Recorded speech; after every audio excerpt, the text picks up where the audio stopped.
யாத்திராகமம் 17ஆம் அதிகாரம். பின்பு இஸ்ரவேல் புத்திரராகிய சபையார் எல்லாரும் கர்த்தருடைய கட்டளையின்படியே சீன் வனாந்திரத்திலிருந்து புறப்பட்டு பிரயாணம் பண்ணி ரெவிதீமிலே வந்து பாளையம் இறங்கினார்கள். அங்கே ஜனங்களுக்கு குடிக்க தண்ணீர் இல்லாதிருந்தது.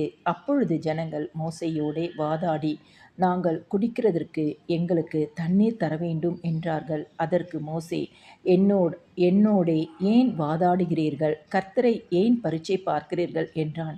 ஜனங்கள் அவ்விடத்திலே தண்ணீர் தவனமாயிருந்தபடியால் அவர்கள் மோசேக்கு விரோதமாய் முறுமுறுத்து, நீர் எங்களையும் எங்கள் பிள்ளைகளையும் எங்கள் ஆடு மாடுகளையும் தண்ணீர் தவனத்தினால் கொன்றுபோட எங்களை எகிப்திலிருந்து ஏன் கொண்டு வந்தீர் என்றார்கள். மோசே கர்த்தரை நோக்கி கூப்பிட்டு, இந்த ஜனங்களுக்கு நான் என்ன செய்வேன்?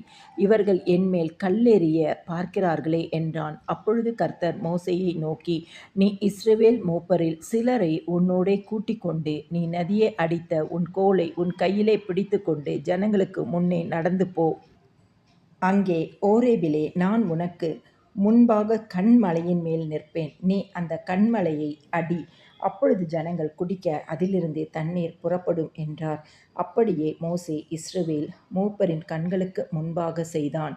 இஸ்ரவேல் புத்திரர் வாதாடினது நிமித்தமும் கர்த்தர் எங்கள் நடுவில் இருக்கிறாரா இல்லையா என்று அவர்கள் கர்த்தரை பரீட்சை பார்த்தது நிமித்தமும் அவன் அந்த ஸ்தலத்திற்கு மாசா என்றும் மேரிபா என்றும் பெயரிட்டான்.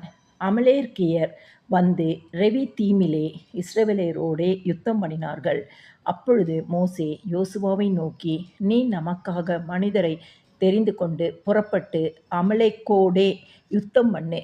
நாளைக்கு நான் மலை உச்சியில் தேவனுடைய கோலை என் கையில் பிடித்து கொண்டு நிற்பேன் என்றான். யோசுவா தனக்கு மோசே சொன்னபடியே செய்து அமலேக்கோடே யுத்தம் பண்ணினான். மோசேயும் ஆரோனும் ஊர் என்பவனும் மலை உச்சியில் ஏறினார்கள். மோசே தன் கையை ஏறெடுத்திருக்கையில் இஸ்ரவேலர் மேற்கொண்டார்கள். அவன் தன் கையை தாழ விடுகையில் அமலேக்கு மேற்கொண்டான். மோசேயின் கைகள் அசந்து போயிற்று. அப்பொழுது அவர்கள் ஒரு கல்லை கொண்டு வந்து அவன் கீழே வைத்தார்கள். அதன் மேல் உட்கார்ந்தான். ஆரோனும் ஊரும் ஒருவன் ஒரு பக்கத்திலும் ஒருவன் மறுபக்கத்திலும் இருந்து அவன் கைகளை தாங்கினார்கள். இவ்விதமாய் அவன் கைகள் சூரியன் அஸ்தமிக்கும் வரைக்கும் ஒரே நிலையாயிருந்தது. யோசுவா அமலேக்கையும் அவன் ஜனங்களையும் பட்டய கற்கினாலே முறியடித்தான். பின்பு கர்த்தர் மோசேயை நோக்கி, இதை நினைவு கூறும் பொருட்டு நீ ஒரு புஸ்தகத்தில் எழுதி யோசுவாவின் செவி கேட்கும்படி வாசி. அமலேக்கை வானத்தின் கீழெங்கும் இராதபடிக்கு நாசம் பண்ணுவேன் என்றார். மோசே ஒரு பலிபீடத்தை கட்டி அதற்கு யெகோவா நிசி என்று பெயரிட்டு, அமலேக்கின் கை கர்த்தருடைய சிங்காசனத்துக்கு விரோதமாய் இருந்தபடியால் தலைமுறை தோறும் அவனுக்கு விரோதமாய் கர்த்தரின் யுத்தம் நடக்கும் என்றான்.